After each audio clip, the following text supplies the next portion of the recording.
មកបង្ហាញបងប្អូនទាំងអស់គ្នាពីវិធីចាប់ក្តាមរបស់ពួកយើងជំរាបសួរសួស្តីបងប្អូនទាំងអស់គ្នាថ្ងៃនេះខ្ញុំគឹមអ៊ីមកមួយវីដេអូទៀតហើយនៅថ្ងៃម្សិលមិញថ្ងៃអាទិត្យបងប្អូនទាំងអស់គ្នាពួកយើងទៅចាប់ក្តាម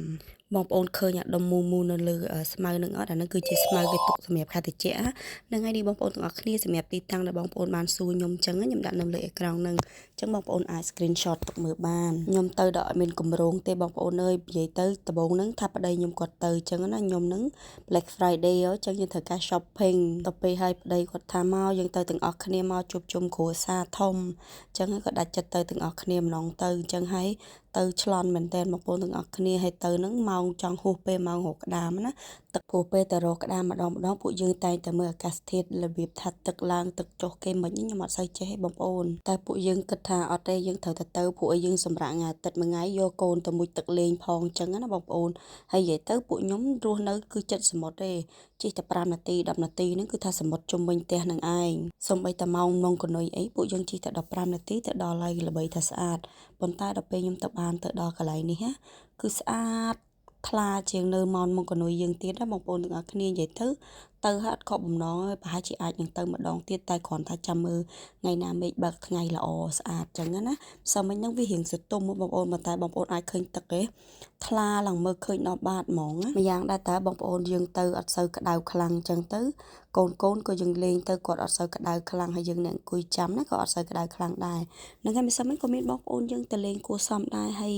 រាល់ដងពួកខ្ញុំទៅចាប់ក្តាមពួកយើងទៅចាប់នៅតា Papamo Beach ចឹងណាប៉ុន្តែបងប្អូនដឹងហើយភាគច្រើនពេលយើងទៅចាប់ក្តាមនៅ Papamo យើងដើរឆ្ងាយខ្សាច់ឆ្ងាយអញ្ចឹងទ្រាំតែយើងបានចាប់ប៉ុន្តែដល់ពេលទៅអានេះម្សិលមិញយើងដើរចិត្តដែរនឹងស្រួលចតឡានមកចុះតែបន្តិចដល់បដ ாய் ម្សិលមិញមិនមែនទៅលំទេបងប្អូនគេសិតតែមានទូកមានអីគេណាណៃនេះបងប្អូនឃើញទូកគេអត់តែទូកហ្នឹងអត់អាចជិះច្រើនអ្នកបានទេអាចនឹងលិចបងប្អូនទាំងអស់គ្នាហើយប្តីខ្ញុំក៏គាត់បានចៅនាំកូនលេងមកជុំអញ្ចឹងនិយាយទៅខែក្តៅម្ដងយើងនៅនេះភាគច្រើនចេញទៅព្រុសព្រោះអីពេលតែខែតិចម្ដងពួកយើងនៅតែផ្ទះនឹងឯងទៅពេលបានក្តៅម្ដងគឺថាសប្បាយចិត្តនឹងមាត់សម្ដីខ្ញុំគាត់ចៅតែមកជុំដែរនឹងបងប្អូនអើយព្រោះអីដោយសារគាត់មករៀបចំរបៀបចាប់ក្តាមអញ្ចឹងឥឡូវមកមើលការរៀបចាប់ក្តាមទាំងអស់គ្នាបងប្អូនដែលអត់ដែលធ្វើអីអាចធ្វើតាមបានហើយបងប្អូនដែលធ្វើ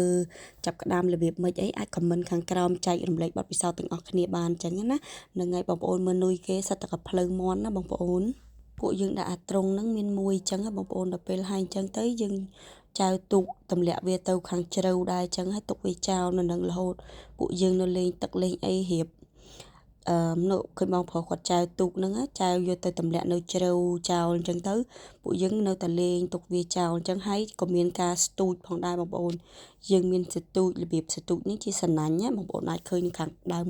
ក្បាលវីដេអូបានហើយវាសំណាញ់អញ្ចឹងទៅយើងស្ទូចមកវាដោយក្តាមតាមនឹងដែរអញ្ចឹងយើងស្ទូចផងយើងដាក់អន្ត្រង់នឹងផងអន្ត្រង់នឹងយើងចាំមើលដល់ពេលយើងរៀបមកផ្ទះបានយើងយកវាមកអញ្ចឹងណាពេលខ្លះក៏បានច្រើនពេលខ្លះក៏បានធំពេលខ្លះក៏អត់តាម